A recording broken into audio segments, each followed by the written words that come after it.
ಕನಿಷ್ಠ ವೇತನಕ್ಕಾಗಿ ಆಗ್ರಹಿಸಿ ಅಂಗನವಾಡಿ ಕಾರ್ಯಕರ್ತೆಯರು ಸಹಾಯಕಿಯರು ಕಳೆದ 4 ದಿನಗಳಿಂದ ಬೆಂಗಳೂರಿನ ಫ್ರೀಡಂ ಪಾರ್ಕ್ನಲ್ಲಿ ಪ್ರತಿಭಟನೆಯನ್ನ ಮಾಡುತ್ತಿದ್ದಾರೆ.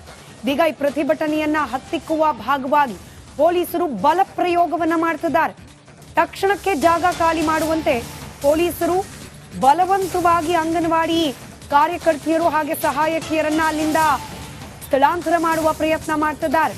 ಫ್ರೀಡಂ ಪಾರ್ಕ್ನಲ್ಲಿ ಟೆಂಟ್ ಅನ್ನ ತೆಗೆಸ್ತಾ ಇದ್ದಾರೆ ಪೊಲೀಸರು. ಪ್ರತಿಭಟನಾಕಾರರನ್ನ ಬಲವಂತವಾಗಿ ತೆರವುಗೊಳಿಸಲಿಕ್ಕೆ ಪ್ರಯತ್ನಿಸುತ್ತಿದ್ದಾರೆ. ಸಾವಿರಾರು ಕಾರ್ಯಕರ್ತೆಯರಿಂದ ಪ್ರತಿಭಟನೆ ನಡೆಸಲಾಗ್ತಾ ಇದೆ. ಸತತವಾಗಿ ನಾಲ್ಕನೇ ದಿನ ಕೂಡ ಅಂಗನವಾಡಿ ಕಾರ್ಯಕರ್ತೆಯರು ಹಾಗೆ ಸಹಾಯಕಿಯರ ಪ್ರತಿಭಟನೆ ಮುಂದುವರೆದಿತ್ತು. ಇವತ್ತು ದೃಶ್ಯದಲ್ಲಿ ಗಮನಿಸ್ತಾ ಇದ್ದೀರಿ, ಬಲವಂತವಾಗಿ ಅಂಗನವಾಡಿ ಕಾರ್ಯಕರ್ತೆಯರು ಆ ಟೆಂಟ್ನ ಆಶ್ರಯದಲ್ಲೇನು ಪ್ರತಿಭಟನೆಯನ್ನ ಮಾಡ್ತಾ ಇದ್ರು, ಆ ಟೆಂಟ್ ಅನ್ನ ತೆರವುಗೊಳಿಸುವ ಪ್ರಯತ್ನವನ್ನು ಮಾಡ್ತಿದ್ದಾರೆ ಪೊಲೀಸರು.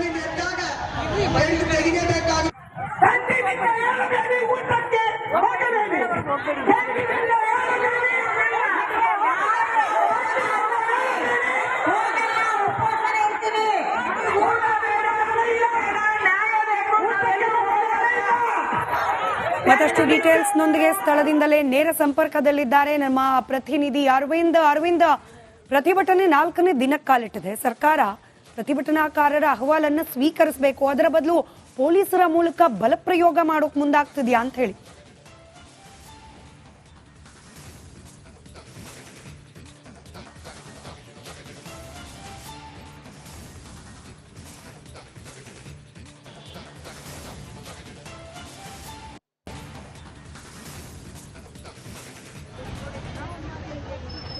ಖಂಡಿತ ಸ್ಮಿತಾ, ಹೌದು. 4ನೇ ದಿನಕ್ಕೆ ಅಂಗನವಾಡಿ ಕಾರ್ಯಕರ್ತೆಯರ ಧರಣಿ ಮುಂದುವರೆದಿರುವಂತದ್ದು. ಇವತ್ತು ಅಂದ್ರೆ ಅವರು ಪರ್ಮಿಷನ್ ನೀವು ಪಡೆದಿಲ್ಲ, ಪರ್ಮಿಷನ್ ಪಡೆದಿರೋದು ಕೇವಲ 2 ದಿನ ಮಾತ್ರ.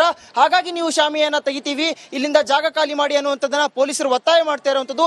ದೃಶ್ಯಾವಳಿಗಳಲ್ಲಿ ನೀವು ನೋಡ್ತಾ ಇರಬಹುದು, ಅಂಗನವಾಡಿ ಕಾರ್ಯಕರ್ತೆಯರು ಧರಣಿಯನ್ನ ಮುಂದುವರಿಸಿರುವಂತದ್ದು. ಶಾಮಿಯಾನವನ್ನ ಅರ್ಧಕ್ಕೆ ಅಂದ್ರೆ ತೆಗೆಯೋದಕ್ಕೆ ಪ್ರಯತ್ನ ಪಟ್ಟರು. ಇಲ್ಲಿದ್ದಂತಹ ಸೌಂಡ್ ಸಿಸ್ಟಮ್ ಏನಿದೆ, ಆ ಸೌಂಡ್ ಸಿಸ್ಟಮ್ ನ ಕೂಡ ಅವರು ಕಿತ್ತೆಸದಿರುವಂತದ್ದು. ಪೊಲೀಸರ ಮುಖಾಂತರ ಸರ್ಕಾರದವರು ಈ ಒಂದು ದೌರ್ಜನ್ಯವನ್ನ ಮಾಡಿರುವಂತದ್ದು. ಇಡೀ ಸಂಪೂರ್ಣವಾಗಿ ಸ್ಟೇಜ್ ಏನಿತ್ತು, ಇವರು ಧರಣಿ ಮಾಡೋದಕ್ಕೆ ಸ್ಟೇಜ್ ಅನ್ನ ಏನು ಅಳವಡಿಸಿಕೊಂಡಿದ್ರು ಅದನ್ನ ಸಂಪೂರ್ಣವಾಗಿ ಕಿತ್ತೆಸೆಯುವಂತಹ ಕೆಲಸವನ್ನ ಪೊಲೀಸರ ಒಂದು ಮುಖಾಂತರ ಸರ್ಕಾರ ಮಾಡಿರುವಂತದ್ದು. ಸದ್ಯ ದೃಶ್ಯಾವಳಿಗಳಲ್ಲಿ ನೀವು ನೋಡ್ತಾ ಇರಬಹುದು, ಈ ಸೌಂಡ್ ಸಿಸ್ಟಮ್ ಏನಿದೆ, ಈ ಸಂಪೂರ್ಣ ಸೌಂಡ್ ಸಿಸ್ಟಮ್ ಅನ್ನ ತೆಗೆಯೋದಕ್ಕೆ ಅವರು ಮುಂದಾಗಿದ್ರು. ಮೈಕ್ ಅನ್ನ ಕಿತ್ಕೊಳ್ಳುವಂತ ಕೆಲಸವನ್ನ ಮಾಡಿದ್ರು. ಮಧ್ಯಾಹ್ನದಷ್ಟೊತ್ತಿಗೆ ಕಾರ್ಯಕರ್ತೆಯರು ಸಂಪೂರ್ಣವಾಗಿ ಅಂದ್ರೆ ಧರಣಿ ಏನ್ ಮಾಡ್ತಾ ಇದ್ರು, ಈ ಧರಣಿ ಮಾಡುವಂತ ಸಂದರ್ಭದಲ್ಲಿ ಪೊಲೀಸರು ಅನುಮತಿಯನ್ನ ಪಡೆದಿಲ್ಲ. ನೀವು ಅನುಮತಿಯನ್ನ ಪಡೆದಂತಹ ಸಂದರ್ಭ ಏನಿದೆ, ಆ ಸಮಯ ಕಾಲಾವಕಾಶ ಮುಗಿದಿದೆ, ಬೇರೆಯವರಿಗೆ ಈ ಒಂದು ಕಾಲಾವಕಾಶ ಮಾಡಿಕೊಡ್ಬೇಕು ಅನ್ನುವಂತ ಮಾತನ್ನ ಅವರು ಹೇಳಿದ್ರು. ಈ ಹಿನ್ನೆಲೆಯಲ್ಲಿ ಕಾರ್ಯಕರ್ತೆಯರು ಬೇರೆ ಕಡೆಗೆ ನಮಗೆ ಸ್ಥಳಾವಕಾಶ ಆದ್ರೂ ಮಾಡಿಕೊಡಿ ಅನ್ನುವಂತಹ ಮಾತನ್ನ ಹೇಳಿದ್ರು. ಅದಕ್ಕೂ ಕೂಡ ಪೊಲೀಸ್ನವರು ಯಾವುದೇ ರೀತಿಯಾದಂತಹ ಪ್ರತಿಕ್ರಿಯೆ ಕೊಡಲಿಲ್ಲ. ಹಾಗೆ ಇಲಾಖೆಯವರು ಕೂಡ ಯಾವುದೇ ರೀತಿಯಾದಂತಹ ಸೌಜನ್ಯಕ್ಕೂ ಕೂಡ ಬಂದು ಮಾತನಾಡುವಂತಹ ಕೆಲಸವನ್ನ ಮಾಡಿಲ್ಲ. ಸದ್ಯ ರಾಜ್ಯಾಧ್ಯಕ್ಷರಿದ್ದಾರೆ, ಇವತ್ತು ಏನಾಯ್ತು ಅನ್ನುವಂಥದ್ದನ್ನ ಅವ್ರನ್ನೇ ಮಾತಾಡಿಸುವ ಮುಖಾಂತರ ಕೇಳ್ಕೊಳ್ಳೋಣ. ಏನಾಯ್ತು ಮೇಡಮ್, ಇವತ್ತು ಪೊಲೀಸರು ಬಂದಿದ್ರು, ಅನುಮತಿ ಎಷ್ಟು ದಿನ ಪಡ್ಕೊಂಡಿದ್ರಿ, ಹಾಗೆ ಏನ್ ಹೇಳಿದ್ರು ಪೊಲೀಸರು? ಮೇಡಮ್ ನಮಸ್ತೆ. ಇವತ್ತು ನಾವು 4ನೇ ದಿನಕ್ಕೆ ಮುಷ್ಕರವನ್ನು ಹಮ್ಮಿಕೊಂಡಿದ್ವಿ.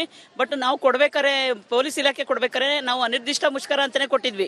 ಬಟ್ ಆದ್ರೂ ಕೂಡ ಇವ್ರು ಹೇಳ್ತಿದ್ದಾರೆ, ನೆನ್ನೆವರೆಗೂ ಸುಮ್ಮನಿದ್ದು, ನೆನ್ನೆ ಸಂಜೆ ಮೇಲೆ ಹೇಳ್ತಿದ್ದಾರೆ ನಿಮ್ದು ಇಲಾಖೆಯಿಂದ ನಾವು ಕೊಡ್ತಕ್ಕಂಥ ಒಂದು ವ್ಯವಸ್ಥೆ ಏನಿತ್ತು, ನೀವು ಬೇಡಿಕೆ ಕೇಳ್ಕೊಳ್ಳಕ್ಕೆ 1 ದಿನಕ್ಕೆ ಮಾತ್ರ ಅವಕಾಶ ಕೊಡೋದು, ನಾವು ಅನಿರ್ದಿಷ್ಟ ಅಂತ ಕೊಡಲ್ಲ ಅಂತ ಹೇಳಿದ್ರು. ಬಟ್ ಆದ್ರೂ ಕೊಡ್ಬೇಕಾರೆ ಆ ವಿಚಾರ ಹೇಳಿದ್ರೆ ನಾವು ಬೇರೆ ವ್ಯವಸ್ಥೆ ಮಾಡ್ಕೋತಿದ್ವಿ. ಬಟ್ ಅದನ್ನು ಬಿಟ್ಬಿಟ್ಟು ಈಗ ಏಕಾಏಕಿ ಬೆಳಗ್ಗೆ ಪೊಲೀಸ್ ಇಲಾಖೆಯಿಂದ ನಮಗೆ ಒಂದು ಕಾಲ್ ಬಂತು. ನಾವು ಹೋಗಿ ಕೇಳಿದಾಗ ಇಲ್ಲ, ಇಮಿಡಿಯೇಟ್ ಆಗಿ ನೀವೆಲ್ಲ ಖಾಲಿ ಮಾಡ್ಬಿಡ್ರಿ ಹೆಂಗೆ ಅಂತಂದೇಳಿ, ನಿಮ್ದು ಬೇಡಿಕೆ ಏನಿದೆ ಬಡ್ಜೆಟ್ ಅಲ್ಲಿ ಮಾಡ್ತಾರೆ ಅಂತಂದು ಹೇಳಿದ್ರು. ಬಟ್ ಬಡ್ಜೆಟ್ ಅಲ್ಲಿ ಮಾಡ್ತಾರೆ ಅಂತಂದೇಳಿ ಪೊಲೀಸ್ ಇಲಾಖೆಗೆ ಹೆಂಗ್ ಗೊತ್ತಾಗುತ್ತೆ? ಬಟ್ ಸರ್ಕಾರ ನಡೆಸೋರು ಸರ್ಕಾರದವ್ರ ತಾನೇ ಹೇಳ್ಬೇಕಾಗಿರೋದು. ಅದನ್ನ ಲಿಖಿತ ಮೂಲಕ ಕೊಡಿ ಅಂತಂದೇಳಿ ನಾವು ಕೇಳ್ತಾ ಇದೀವಿ. ಬಟ್ ಆದ್ರೂ ಲಿಖಿತ ಮೂಲಕ ಬರೋದಲ್ಲ, ಪೊಲೀಸ್ ಇಲಾಖೆಯಿಂದ ದಬ್ಬಾಳಿಕೆ ಮಾಡಿಸ್ತಿದಾರೆ ಅವರು. ಬೆಳಗ್ಗೆ ನಾವು ಕೇಳಿದಾಗ ನಮಗೆ ಬೇರೆ ಕಡೆ ವ್ಯವಸ್ಥೆ ಮಾಡ್ಕೊಡಿ, ನಾವು ಬೇರೆ ಕಡೆ ಶಿಫ್ಟ್ ಮಾಡ್ಕೊಂತೀವಿ ಅಂತ ಹೇಳಿದಾಗ ಇಲ್ಲ ಆಗಲ್ಲ ಅಂತ ಹೇಳಿದ್ರು ಅವರು. ಈಗ ಸರ್ಕಾರದವರು 6,000 ಅಂದ್ರೆ ಸಹಾಯಕರಿಗೆ 6,000 ಕೊಡ್ತಿತ್ತಲ್ಲ, ಅದನ್ನ 9,000 ಮಾಡ್ತೀವಿ, ಹಾಗೆ ಕಾರ್ಯಕರ್ತೆಯರಿಗೆ 11,000 ಇದ್ದದನ್ನ 15,000 ಮಾಡ್ತೀವಿ ಅನ್ನುವಂತ ಮನವರಿಕೆ ಏನಾದ್ರು ಮಾಡಿದ್ರ ನಿಮ್ಮಲ್ಲಿ? ಆ ಒಂದು ಬೇಡಿಕೆಯನ್ನು ಈಡೇರಿಸುವಂತದ್ದು, ಆ ಚಿಂತನೆ ಬಗೆಗೆ ಅವ್ರು ಹೇಳಿದಾಗ ನಿಮ್ಮ ಪ್ರತಿಕ್ರಿಯೆ ಏನಿತ್ತು? ಇಲ್ಲ, ಸರ್ಕಾರದ ಮಟ್ಟದಲ್ಲಿ ಏನು ಹೇಳಿಲ್ಲ. ಅಧಿಕಾರಿ ಮಟ್ಟದಲ್ಲಿ ನಾವು ಈ ತರ ಪ್ರಪೋಸಲ್ ಇಡ್ತೀವಿ ಸರ್ಕಾರದಲ್ಲಿ, ನಮ್ಮ ಇಲಾಖಾ ಏನು ಮೀಟಿಂಗ್ ಬರುತ್ತಲ್ಲ, ಈ ಪ್ರಪೋಸಲ್ ಇಡ್ತೀವಿ ಅಂತ ಅವ್ರು ಹೇಳಿದ್ದಾರೆ. ಬಿಟ್ರೆ ಸರ್ಕಾರ ನಾವು ಮಾಡ್ತೀವಿ ಇಷ್ಟನ್ನ 15,000 ಅಂತ ಹೇಳಿ ಅವ್ರು ಎಲ್ಲೂ ಹೇಳಿಲ್ಲ. ಹಾಗಾಗಿ ನಮಗೆ ಭರವಸೆನೇ ಹೋಗ್ಬಿಟ್ಟಿದೆ. ಆ ಭರವಸೆ ಹೋದ್ರೂ ಕೂಡ ಅಂತಂದೇಳಿ ಟೆಂಟ್ ಕೀಳುವಂತ ಪ್ರಯತ್ನ ಮಾಡಿದ್ದಾರೆ ಹೆಂಗೆ ಅಂತಂದೇಳಿ. ಬಟ್ ಪ್ರಯತ್ನ ಪಟ್ಟು ಅಷ್ಟು ಜನ ಫೋರ್ಸ್ ಹಾಕಿದ್ರು, ಎಲ್ಲ ಪೊಲೀಸ್ ಫೋರ್ಸ್ ಹಾಕಿದ್ರು. ಈಗ ನೋಡಿ ಅಷ್ಟು ಜನದಲ್ಲಿ ಒಬ್ರು ಇಲ್ಲ, ಯಾಕೆಂದ್ರೆ ಮೀಡಿಯಾ ಬರ್ತಿದ್ದಂಗೆ ಎಲ್ಲ ಓಡೋದ್ರು ಕಳ್ರಂಗೆ ಅಂತಂದೇಳಿ. ನಾವೇನ್ ಕಳ್ತನ ಮಾಡಕ್ ಬಂದಿಲ್ಲ, ನಾವು ಸರ್ಕಾರದಲ್ಲಿ ಕಷ್ಟಪಟ್ಟು ದುಡಿಮೆ ಮಾಡ್ತೀವಿ, ಆ ದುಡಿಮೆ ತಕ್ಕಂತ ವೇತನ ಕೊಡಿ ಅಂತ ನಾವು ಕೇಳ್ತಿದೀವಿ. ಅಷ್ಟು ಬಿಟ್ರೆ ಬೇರೆ ಏನು ನಾವು ಯಾವ ಉದ್ದೇಶ ಇಟ್ಕೊಂಡು ಬಂದಿಲ್ಲ ಹಂಗೆ ಅಂತ. ನಾವು ಜಗಳ ದೊಂಬಿ ಮಾಡಿಲ್ಲ. ಅಷ್ಟೇನಾರೆ ಸರ್ಕಾರಕ್ಕೆ ಏನಾರ ಮಾನವೀಯತೆ ಏನಾರ ಇತ್ತು ಹೆಣ್ಮಕ್ಳ ಮೇಲೆ ಅಂತಂದಿದ್ರೆ ಇಷ್ಟೆಲ್ಲ ಆಗೋವಷ್ಟು ಟೈಮ್ ಅನ್ನ ತಗೊಳ್ತಿರ್ಲಿಲ್ಲ ಅವರು. 2ನೇ ದಿನಕ್ಕೆ ಅವರು ವಿಚಾರ ಏನಿತ್ತು ಅದನ್ನ ನ್ಯಾಯಯುತವಾಗಿದೆ ಅದನ್ನ ಕಳ್ಸೋಣ ಅಂತಂದೇಳಿ ವ್ಯವಸ್ಥೆ ಮಾಡ್ಕೊಡೋರು. ಆದ್ರೆ ಹೆಣ್ಮಕ್ಳ ಮೇಲೆ ಈ ತರ ದೌರ್ಜನ್ಯ ಈ ಹಿಂದೆ ಇಲಾಖೆ ಸಚಿವರು ನಿಮ್ಮ ಬೇಡಿಕೆಗಳನ್ನ ಅಂದ್ರೆ ಕನಿಷ್ಠ ವೇತನವನ್ನ ಪೂರೈಕೆ ಮಾಡ್ತೀವಿ ಅನ್ನುವಂತ ಆಶ್ವಾಸನೆಯನ್ನು ಕೊಟ್ಟಿದ್ರು. ಆ ಬಗ್ಗೆ ಏನು ಆಶ್ವಾಸನೆ ಏನು ಕೊಟ್ಟಿರಲಿಲ್ಲ. ಇದೇ ತಿಂಗಳು 8ನೇ ತಾರೀಕು ಸರ್ಕಾರ ಬಂದು 2 ವರ್ಷ ಆಗ್ತಾ ಬಂದಿದೆ. ಬಟ್ ನಮ್ಮ ಮಿನಿಸ್ಟರ್ ಕರೆದಿದ್ದು ಈ ತಿಂಗಳು 8ನೇ ತಾರೀಕು ಜನವರಿ 8ಕ್ಕೆ ಎಲ್ಲಾ ಮುಖಂಡರುಗಳನ್ನ ಕರೆದು ಒಂದು ಸಭೆ ಮಾಡಿದ್ರು. ಸಭೆನಲ್ಲಿ ಅವ್ರು ಹೇಳ್ತಕ್ಕಂಥ ವಿಚಾರ ಏನಪ್ಪಾ ಅಂತಂದ್ರೆ, ನಾನು ಸರ್ಕಾರಕ್ಕೆ ನಿಮಗೆ ಸಂಬಳ ಹೆಚ್ಚಿಗೆ ಮಾಡ್ಲಿಕ್ಕೆ ಒಂದು ಪ್ರಪೋಸಲ್ ಮಾಡ್ತೀನಿ, ನನ್ನ ಮೇಲೆ ನಂಬಿಕೆ ಇಡಿ ಅಂತ ಹೇಳಿದ್ರು. ಇದೇ ವಿಚಾರನ ಹಿಂದೂ ಕೂಡ ಇಟ್ಟಿದ್ರು. ಬಟ್ ಆದ್ರೂ ಇದುವರೆಗೂ ಆಗ್ಲಿಲ್ಲ. 2 ವರ್ಷ ಆದ್ರೂ ಕೂಡ ಹಂಗೆ ಅಂತಂದ್ರೆ ನಾವು ಇದೇ ತರ ಈ ಭರವಸೆ ಹೊತ್ಕೊಂಡು ನಾವು ಹೋದ್ರೆ ನಾವು ಏನೂ ತಗೊಳಕ್ಕಾಗಲ್ಲ. ಈಗ 50 ವರ್ಷ ಆಗಿದೆ ಇಲಾಖೆಯಲ್ಲಿ, ಬಟ್ ಅಟ್ಲೀಸ್ಟ್ ಕನಿಷ್ಠ ವೇತನ ಕೊಡಿ ಅಂತ ನಾವು ಕೇಳ್ತಿದ್ವಿ. ಆ ಕನಿಷ್ಠ ವೇತನ ಕೊಡಕ್ಕಾಗದೆ ಸರ್ಕಾರ ಬಿಟ್ಟಿ ಭಾಗ್ಯಗಳನ್ನೆಲ್ಲ ಮಾಡ್ಕೊಂಡು ಸರ್ಕಾರ ಬರ್ದು ಮಾಡ್ಕೊಂಡದ್ ಬಕ್ಕಸನ ಈಗ ನಮಗೆ ಒಂದು ಕನಿಷ್ಠ ವೇತನ ಕೊಡಕ್ ಆಗಲ್ಲ ಅಂತ ವಿಚಾರ ಇದ್ರೆ ನಾವು ಏನ್ ಮಾಡ್ಬೇಕು? ಹೆಣ್ಮಕ್ಳು ಶ್ರಮಿಕ ವರ್ಗದಲ್ಲಿ ಹೆಣ್ಮಕ್ಳು ದುಡಿಮೆ ಮಾಡ್ತಾ ಇದೀವಿ, ನಾವು ಅದಕ್ಕೆ ತಕ್ಕಂತ ವೇತನ ಕೊಡಿ ಅಂತ ಕೇಳ್ತಿದ್ವಿ. ಬರ್ತು ಬೇರೆ ಯಾವ ವಿಚಾರನೂ ಇಲ್ಲ. ಅದನ್ನ ಹತ್ತಿಕ್ಕೋ ಅಂತ ಪ್ರಯತ್ನ ಮಾಡಿ ನೀವು ನಮ್ಮೇಲೆ ದಬ್ಬಾಳಿಕೆ ಮಾಡ್ತೀರಾ. ಪೊಲೀಸ್ನವರೆಲ್ಲ ಬಿಟ್ಟು ಫೋರ್ಸ್ ಎಲ್ಲ ಹಾಕಿ ಇದ್ ಮಾಡ್ತೀರಾ. ನೀವು ಟೆಂಟ್ ಪೂರ್ತಿ ಬಿಚ್ಕೊಂಡು ಹೋಗ್ರಿ, ನಾವು ಬಿಸಿಲಲ್ಲೇ ಕುತ್ಕೋತೀವಿ. ಬೆಳಗ್ಗೆ ಕೇಳಿದಾಗ ನಮಗೆ ಬೇರೆ ಕಡೆ ಶಿಫ್ಟ್ ಮಾಡ್ತಿದ್ವಿ. ಈಗ ಬಂದು ಏಕಾಏಕ 5 ನಿಮಿಷದ ಮಾಡ್ರಿ ಅಂದ್ರೆ ನಾವು ಯಾವ ರೀತಿ ಮಾಡ್ಕೊಳಕ್ ಸಾಧ್ಯ? ಹೆಣ್ಮಕ್ಳು ಅಷ್ಟು ಜನ ಕೂತಿದೀವಲ್ಲ, 15-20 ಸಾವಿರ ಜನ ಬಂದು ಹೆಣ್ಮಕ್ಳು ಕೂತಿದೀವಿ ನಾವು ಇಲ್ಲ ಬೇರೆ ಬೇರೆ ಕಡೆಯಿಂದ. ಆದ್ರೂ ಕೂಡ ಈ ತರ ಮಾಡಿದ್ದು ಧೋರಣೆ. ನಾವು ಆದ್ರೂ ಕೂಡ ಇದನ್ನ ವಾಪಸ್ ತಗಂತೀವಿ ಅನ್ನೋದು ಇಲ್ಲ. ನಮ್ದು ನಿರ್ಧಾರ ಏನಿದೆ ಇನ್ನೂ ಸ್ವಲ್ಪ ಗಟ್ಟಿಯಾಗಿದೆ. ಆ ಗಟ್ಟಿ ನಿರ್ಧಾರ ಕೂತು ನಮಗೆ ಕನಿಷ್ಠ ವೇತನದ ಆದೇಶ ಬರೋವರೆಗೂ ನಾವು ಇಲ್ಲೇ ಕೂತಿರ್ತೀವಿ. ಸರ್ಕಾರ ಅದೇ ನಿರ್ಧಾರ ತಗೊಂಡು ನಾವು ಇದ್ ಕಡೆಗೆ ಬಂದು ಆದೇಶ ಪ್ರತಿಯನ್ನು ಕೊಡಬೇಕು.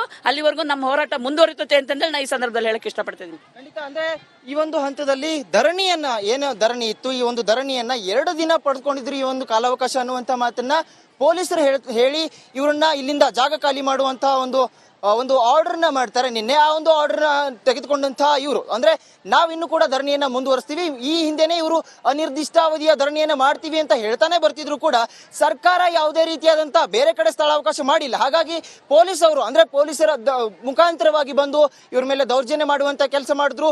ಶಾಮಿಯಾನ ಕಿತ್ತಿಸಿದ್ರು. ನೀವು ನೋಡ್ತಾ ಇರಬಹುದು ಈ ಒಂದು ದೃಶ್ಯಾವಳಿಗಳಲ್ಲಿ ಶಾಮಿಯಾನ ಅರ್ಧಕ್ಕೆ ಬಿಟ್ಟು ಹೋಗಿರುವಂತದ್ದು ಮಾಧ್ಯಮಗಳಲ್ಲಿ ಬರುತ್ತಿದ್ದಂತೆಯೇ ಆ ಒಂದು ಶಾಮಿಯಾನ ಏನಿತ್ತು ಕೀಳ್ತಾ ಇದ್ದಂತಹ ಶಾಮಿಯಾನ ಅರ್ಧಕ್ಕೆ ಬಿಟ್ಟರು. ಶಾಮಿಯಾನ ಯಾರಿಗೆ ಕಾಂಟ್ರಾಕ್ಟ್ ನೀಡಿದ್ರಲ್ಲ ಆ ಕಾಂಟ್ರಾಕ್ಟರ್ಗೆ ಧಮಕಿ ಹಾಕುವಂತ ಕೆಲಸ ಆಗಿರುವಂತದ್ದು. ಆತನಿಗೆ ನೀವು ದೃಶ್ಯಾವಳಿಗಳಲ್ಲಿ ಆ ಶಾಮಿಯಾನ ತೆಗೆದುಕೊಂಡು ಹೋಗ್ತಾ ಇರುವಂತಹ ವ್ಯಕ್ತಿಯನ್ನ ನೋಡಿ ಆತನಿಗೆ ಅವರು ಮುಂದೆ ಅಂದ್ರೆ ನೀನ್ ಯಾವ್ದಾದ್ರು ಫಂಕ್ಷನ್ ಮಾಡಿದ್ರೆ ಅಲ್ಲಿ ನಿಮಗೆ ಪರ್ಮಿಷನ್ ಕೊಡಿಸೋದಿಲ್ಲ ಅನ್ನುವಂತ ಧಮಕಿಯನ್ನ ಹಾಕಿರ್ತಾರೆ ಅಂತ ಕಾರ್ಯಕರ್ತೆಯರು ನಿನ್ನೆಯೂ ಕೂಡ ರಿಪಬ್ಲಿಕ್ ಕನ್ನಡ ಮುಂದೆ ಹೇಳಿರುವಂತದ್ದು. ಇವತ್ತು ಆ ಶಾಮಿಯಾನ ಒಂದು ಯಾರ ಓನರ್ ಇರ್ತಾರೆ, ಮಾಲೀಕರು ಇರ್ತಾರೆ, ಅವ್ರ ಮುಖಾಂತರ ಬಂದು ಮೈಕ್ ಸಿಸ್ಟಮ್ಸ್ ಆಗಿರ್ಬೋದು ಈ ಶಾಮಿಯಾನನ್ನ ತೆಗೆಸುವಂತ ಕೆಲಸವನ್ನ ಮಾಡಿರುವಂತದ್ದು. ಧರಣಿ ಯಾವುದೇ ಕಾರಣಕ್ಕೂ ನಿಲ್ಸಲ್ಲ ಅನ್ನುವಂತ ಮಾತನ್ನ ಕಾರ್ಯಕರ್ತೆಯರು ಹೇಳ್ತಾ ಇರುವಂತದ್ದು. ಮಕ್ಕಳ ಸಮೇತವಾಗಿ ಬಂದು ಇಲ್ಲಿ ಧರಣಿಯನ್ನ ಮುಂದುವರಿಸ್ತಾ ಇದ್ದಾರೆ. 4ನೇ ದಿನಕ್ಕೆ ಈ ಒಂದು ಧರಣಿ ಅರವಿಂದ್ ಮಾಹಿತಿಗಾಗಿ